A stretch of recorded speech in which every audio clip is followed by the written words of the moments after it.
नमस्कार, स्वराज एक्सप्रेस में आप सभी का स्वागत है। मैं हूं आपके साथ कविता पांडे। तो हीट वेव जरा बच के, जी हां, देश के अधिकतर हिस्से में मई की चिलचिलाती तपती गर्मी लोगों को परेशान कर रही है। मौसम विभाग ने कई राज्यों में लू चलने को लेकर येलो अलर्ट जारी किया है। आने वाले दिनों में ये परेशानी लगातार बढ़ती रहने वाली है, इसलिए रिकॉर्ड तोड़ गर्मी के दौरान अपना और अपने परिवार का धूप, गर्मी, लू से बचाव करना बेहद जरूरी है। आग जैसी लगती धूप, भीषण गर्मी, गर्म हवा और हाई पारा लोगों को न सिर्फ घरों के अंदर रहने पर मजबूर करता है, बल्कि कई बार बीमार भी कर देता है। तो आज हम इसी मुद्दे पर चर्चा करेंगे कि कैसे हीटवेव से बचा जा सकता है, अपने खास कार्यक्रम हीटवेव जरा बचके में।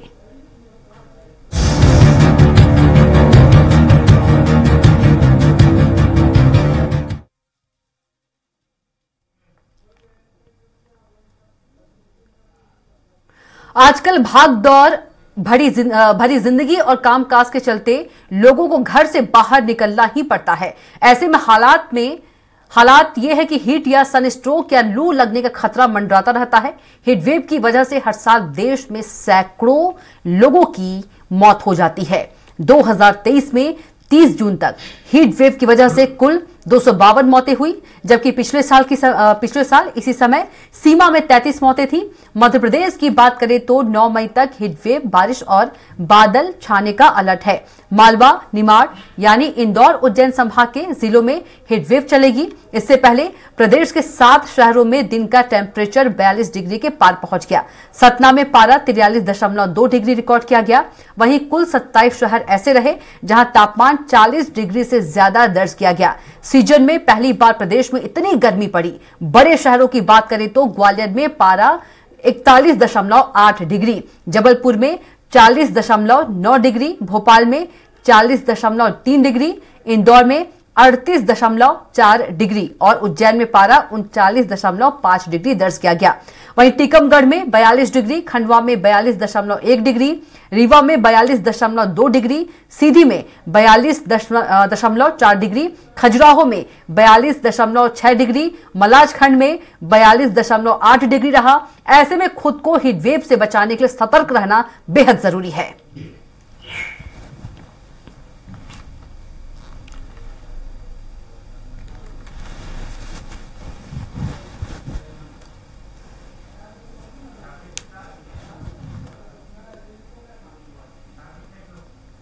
लू या हीटवेव क्या है? मैदानी इलाकों में अधिकतम तापमान 40 डिग्री सेल्सियस, पहाड़ी क्षेत्रों का तापमान 30 डिग्री सेल्सियस। तो लू यानी गर्म हवाएं चलने लगती है। अगर किसी क्षेत्र में तापमान 47 डिग्री सेल्सियस तक पहुंच जाता है तो इसे लू की खतरनाक श्रेणी माना जाता है। शरीर का सामान्य टेम्परेचर 37 डिग्री सेल्सियस, गर्मियों में 40 से 45 डिग्री तक पहुंच जाता है टेम्परेचर।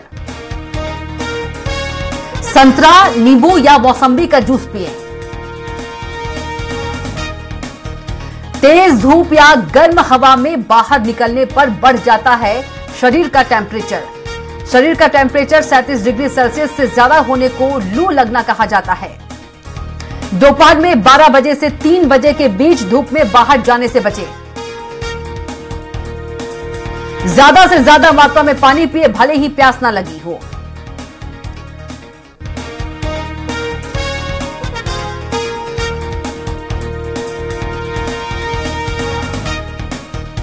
और हमारे साथ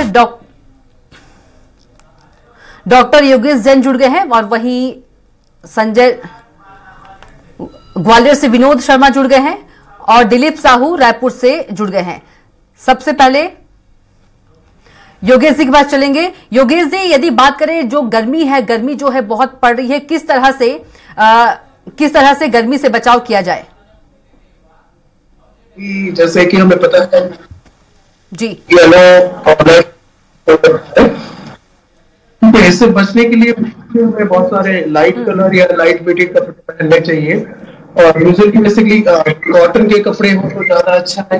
जब भी हम घर से बाहर निकल रहे हैं, हम प्रोटेक्शन यूज करके, चाहे लाइट प्रोटेक्ट से जो गॉगल्स होते हैं वो हम यूज कर सकते हैं, अम्ब्रेला या हैट हम यूज कर सकते हैं। ऐसे फल या सब्जियों का प्रयोग करें जिनमें ज्यादा से ज्यादा मात्रा में पानी होता है, जैसे कि चाय, कॉफी या कोल्ड ड्रिंक या जो अदर कार्बोनेटेड ड्रिंक्स हैं, इनको हम अवॉइड करें ताकि हमारा शरीर डिहाइड्रेटेड ना हो।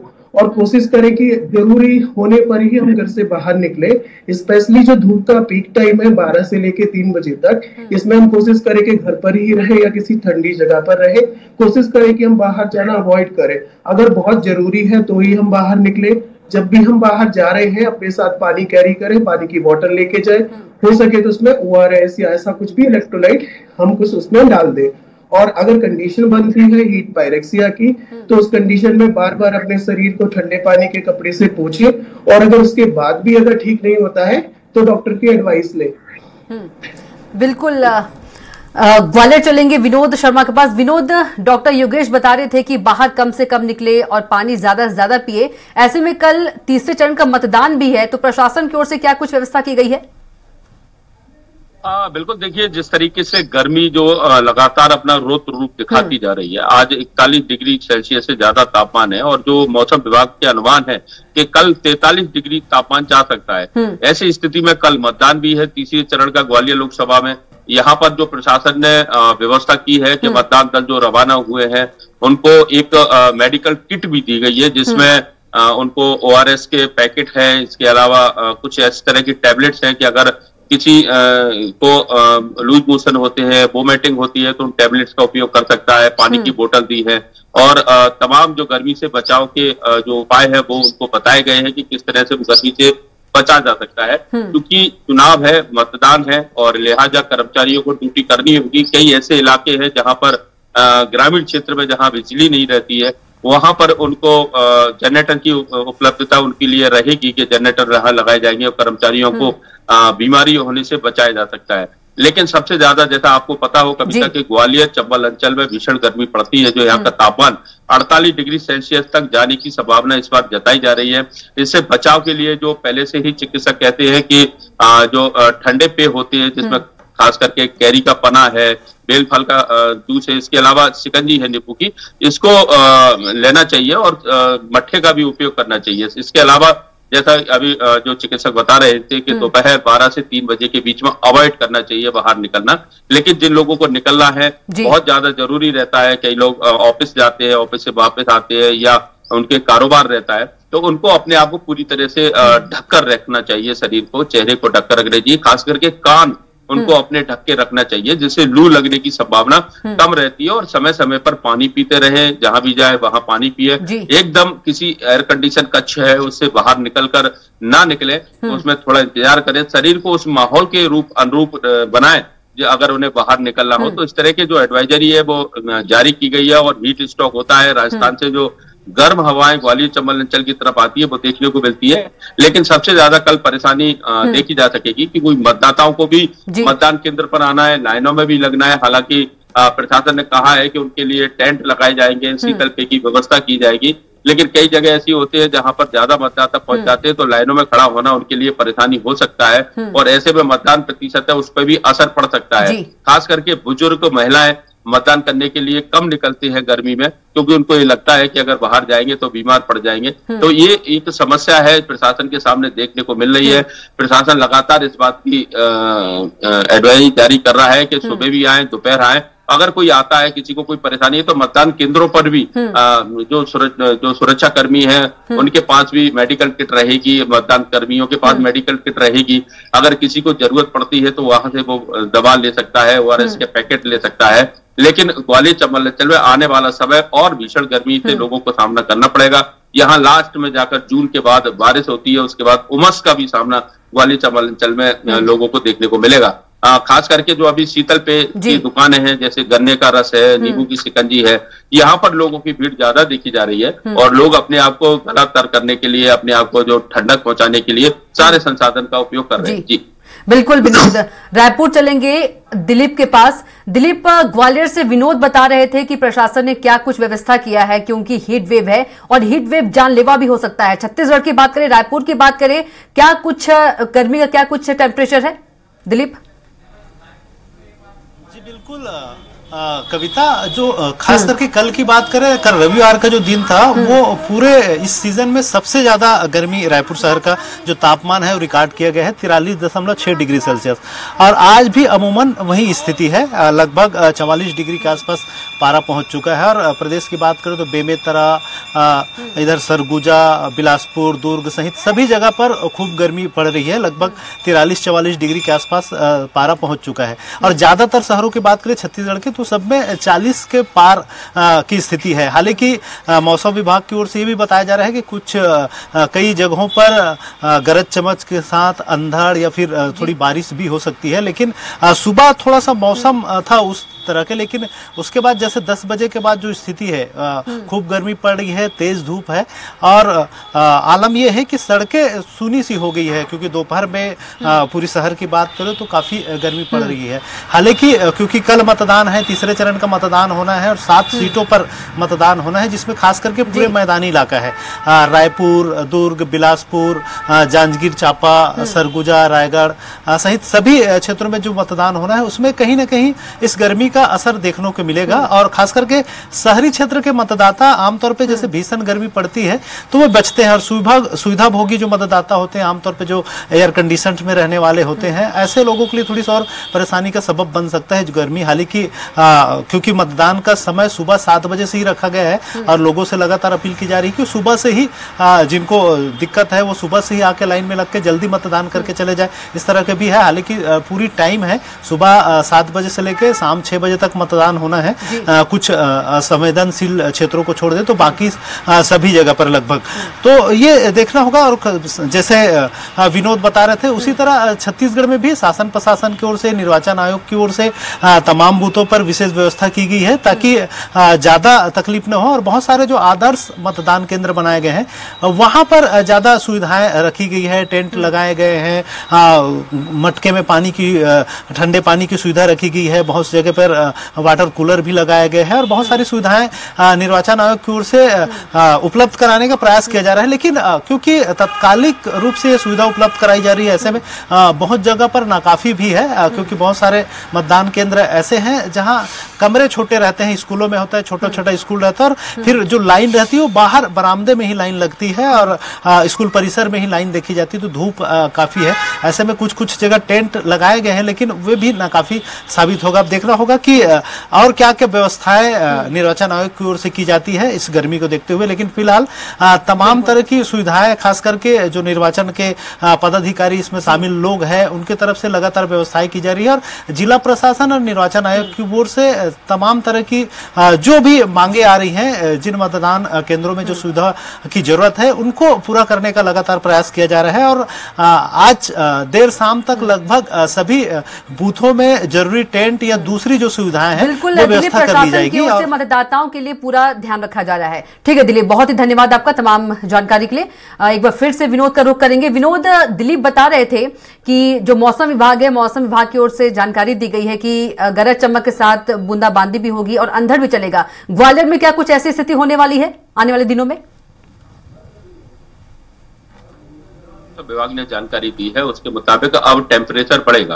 अभी तक टेम्परेचर ज्यादा नहीं था, लेकिन ऐसा पूर्व अनुमान लगाया गया है कि कल 43 डिग्री सेल्सियस तक टेम्परेचर पहुंच सकता है और उसके बाद सने सने ये टेम्परेचर लगातार बढ़ता रहेगा।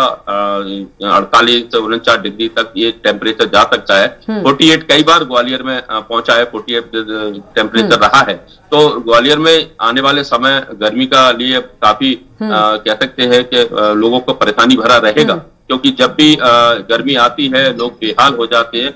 और चूंकि पहाड़ी इलाका ग्वालियर में सबसे ज्यादा है, तो दिन में जैसे ही पहाड़ तपते हैं और शाम होते होते गर्मी और बढ़ जाती है। टेम्परेचर भले ही डाउन हो जाता हो, लेकिन उसकी जो हवाएं चलती है बाद में वो बेहद गर्म हवाएं चलती है, जिससे लोग बेचैन होते हैं और उससे उनको परेशानी का सामना करना पड़ता है। कई अस्पताल ऐसे होते हैं, चाहे सामुदायिक केंद्र हो, जिला अस्पताल हो या फिर जयरोग अस्पताल, जहां अभी गर्मी शुरू होते ही मरीजों की संख्या बढ़ना शुरू हो जाएगी। लोगों को लूज मोशन, वोमिटिंग और तमाम तरह की जो बीमारियां हैं उससे जो लोग अधिकतर संख्या में वहां पर पहुंचेंगे, डिहाइड्रेट के शिकार भी लोग वहां पर पहुंचेंगे। तो चिकित्सकों ने भी पूरी व्यवस्था कर रखी है, अस्पतालों में भी व्यवस्था है। हालांकि चूंकि अभी इलेक्शन जैसा इलेक्शन है और कल मतदान होना है, तो अधिकतर जो टीम है वो मतदान कर्मियों के साथ रहेगी और जो फोकस है वो पूरा मतदान कर्मियों और मतदाताओं पर प्रशासन का रहेगा।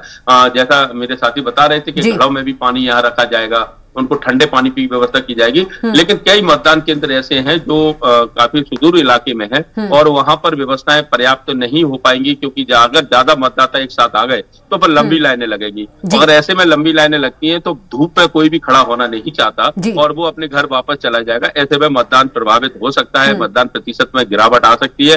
हालांकि प्रशासन से लेकर तमाम जो समाज सेवी संगठन है वो मतदान प्रतिशत बढ़ाने के लिए कई तरह की योजनाएं चला रहे हैं।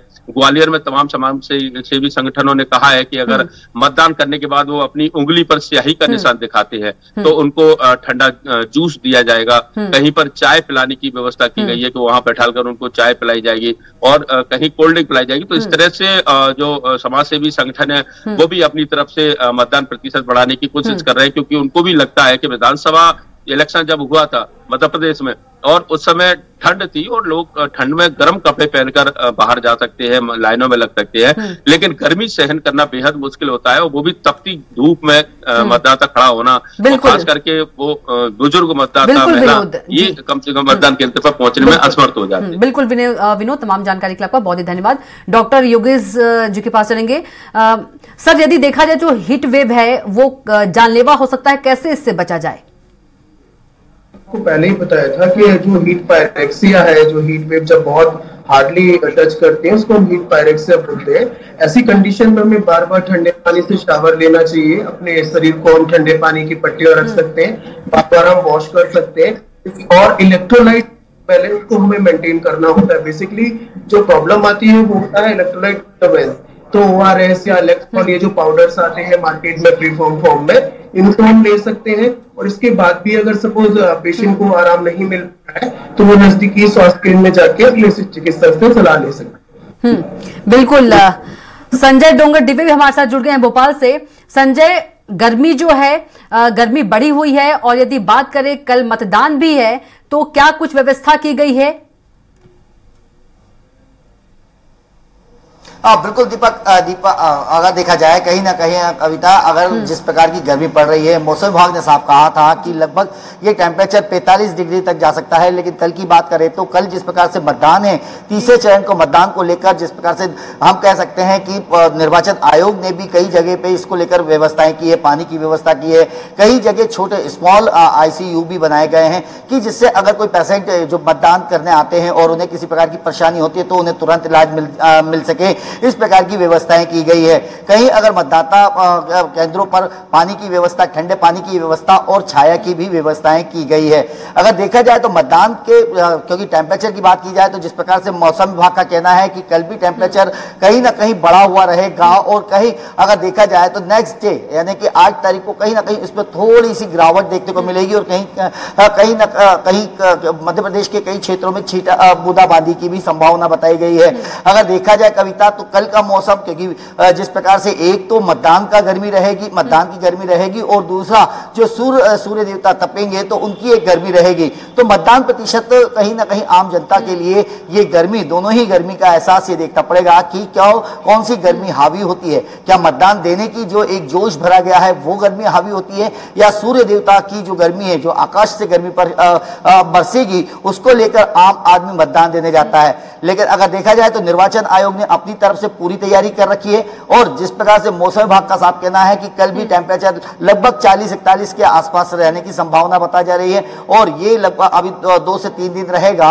उसके बाद एक बार फिर मौसम में कहीं ना कहीं बदलाव देखने को मिलेगा। वहीं अगर कहा जाए तो मौसम विभाग का साफ कहना है कि राजस्थान की धरती से जो गर्म हवाएं उठ रही है उस कारण से ये गर्मी का एहसास हो रहा है और इस बार पूरी तरीके से गर्मी अपने विकराल रूप में प्रदेश में देखने को मिलेगी। लेकिन कल का जो चुनाव है, कल के चुनाव को लेकर हम कह सकते हैं कि जो निर्वाचन आयोग ने अपनी तैयारियां कर रखी है वो कहीं ना कहीं पुख्ता है, लेकिन ये सिर्फ अभी घोषणा है। कल जब मतदान करने जाएगा आदमी, तब मतदाता जब मतदान करने जाएगा तब ये देखने को मिलेगा क्या मतदान जो अधिकारी ने बताया है, मुख्य आयुक्त ने बताया है कि जिस प्रकार की मतदान केंद्रों पर व्यवस्था की गई है क्या वो पूरी की गई है भी है या नहीं तो जो मतदाता है उसे एक बार फिर गर्मी में मतदान करने जाना पड़ेगा। जी बिल्कुल, कुल मिलाकर संजय, जो मतदाता है, मतदाताओं के लिए पूरी व्यवस्था कर ली गई है प्रशासन की ओर से।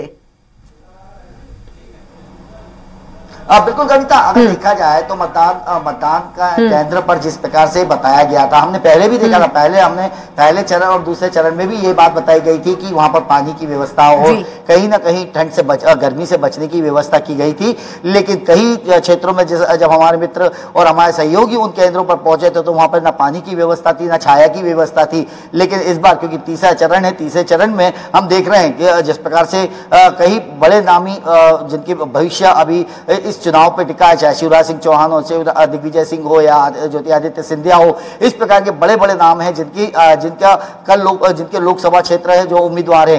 तो ये देखना होगा क्या इनके क्षेत्रों में भी व्यवस्थाएं देखने को मिलती है या लोग जो निर्वाचन आयोग ने बात कही है सिर्फ बातों को कागजों में ही बंद करके रखा गया है। ये तो कल पता चलेगा कि किन क्षेत्रों में पानी की और आईसीयू की और बेड की, डॉक्टर की और अन्य सुविधाएं आम मतदाताओं को दी थी। जी बिल्कुल संजय, तमाम जानकारी के लिए आपका बहुत ही धन्यवाद। अब सीधे जबलपुर चलेंगे, हमारे संवाददाता अरविंद दुबे जुड़ गए हैं। अरविंद, रायपुर, ग्वालियर और भोपाल से हम बता रहे थे कि गर्मी की क्या कुछ स्थिति है। जबलपुर की बात करें, जबलपुर में क्या कुछ टेम्परेचर है? बिल्कुल, जैसे मध्य प्रदेश के दूसरे शहरों में तापमान है उसी तरह का तापमान और गर्म हवाओं का दौर जबलपुर में भी है। 43 डिग्री के ऊपर तापमान है और जो गर्म हवाएं हैं, हीट वेव, वो पूरे दिन और रात को इस वक्त तंग कर रही हैं, परेशान कर रही हैं। गर्म हवाओं की वजह से बचने के लिए लोग इस्तेमाल कर रहे हैं गमछों का, कपड़ों का, और जो महिलाएं हैं वो अलग तरह के स्कार्फ बांध के ही घर से बाहर निकल रहे हैं। जिन्हें बहुत ज्यादा जरूरत हो पा रही है वे ही दोपहर के वक्त यानी कि लगभग 1 बजे के बाद से लेकर 4:30 बजे तक के आसपास तक तभी निकल पाते हैं। अन्यथा लोग यही कोशिश करते हैं कि सुबह का वक्त हो या शाम का वक्त हो, उस वक्त वे अपना काम निपटा लें। गर्मी से बचने के लिए लोग कुछ उपाय भी कर रहे हैं, जैसे कि यदि धूप में निकले हैं तो कहीं वे थोड़ा सा ठंडक पाने के लिए छांव की तलाश में रहते हैं, कहीं गन्ने के रस का उपयोग करते हैं तो कहीं ऐसे ठंडे जूस उपयोग करते हैं जिससे कि पेट में ठंडक बनी रहे। इस तरह की जो मेहनत का ये जो काम यहाँ पर आप देख रहे हैं वो दिन भर चलता रहता है और गर्मी से राहत पाने की जो कोशिश है वो लगातार यहाँ पर चलती रहती है। गर्मी से परेशान लोगों का सिर्फ यही कहना है कि चूंकि मौसम अभी गर्मी का है और जिस तरह से मौसम विभाग बता रहा है कि अभी गर्मी तो शुरू हुई है, 43 डिग्री मात्र तापमान है, ये तापमान तो 45 डिग्री तक जाता ही है जबलपुर का तापमान, तो अभी तो इसके अलावा और भी ज्यादा इजाफा होना है। तो इसके लिए भी लोग तैयार हैं। चूंकि हम सब लोग गर्म देश में रहते हैं तो जाहिर सी बात है कि इस गर्मी का हमारे ऊपर काफी असर तो रहता है और हम इसके लिए भी तैयार भी रहते हैं। हमारे साथ सज्जन है, ये आप गमछा बांध के घर से निकले, और क्या उपाय करके निकलते हैं घर से धूप से बचने के लिए? जितना हो सकता है सेपरेट होके निकलते हैं। बहुत तेज गर्मी, बहुत तेज उमस है इस समय, बहुत अति हो गर्मी की। अभी तो कहा जा रहा है कि गर्मी और बढ़ेगी, 45 डिग्री के पार भी जाएगा तापमान। जी बढ़ेगी तो बहुत बड़ी दिक्कत, मुसीबत बनने वाली है, क्योंकि अभी लोग घर से नहीं निकल पा रहे हैं। आगे क्या होगा फिर? यानी कि कामकाज बुरी तरह से प्रभावित भी होता है जब कभी ऐसा मौसम हो जाता है। ये हम दृश्य जो आपको दिखा रहे हैं सड़क पे, आप देखिए लोग कपड़े से अपना मुंह ढक कर निकल रहे हैं और ज्यादातर धूप से बचने के लिए, गर्म हवाओं से बचने की जो कोशिशें हैं वो करते हुए यहाँ पर नजर आ रहे हैं।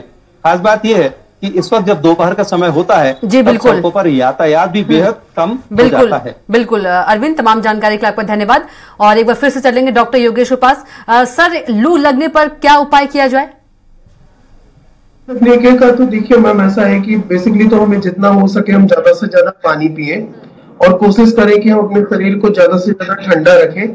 और लू का ऐसा है कि अगर उसको पायरेक्सिया नहीं है, फीवर नहीं आ रहा है बहुत ज्यादा, तो वो घर पे भी मैनेज कर सकते हैं। हम घर में बनी हुई जो ड्रिंक्स है जैसे छाछ है, मट्ठा है, या घर में बने हुए जो फ्रूट जूसेस है, ये भी हम सेवन कर सकते हैं। इनको हम ले सकते हैं। ठंडी चीज सकते हैं और कम से कम भोजन हम ले, ज्यादा से ज्यादा भारी खाना या जो तेल मसाले का खाना है इसको हम अवॉइड करें और कोशिश करें कि हम अपने शरीर को ठंडा रखें जितना हो सके। जी बिल्कुल सर, बहुत ही धन्यवाद हमारे साथ जुड़ने के लिए। फिलहाल के लिए हमारे खास कार्यक्रम इतना ही। आप देखते रहिए स्वराज एक्सप्रेस। नमस्कार।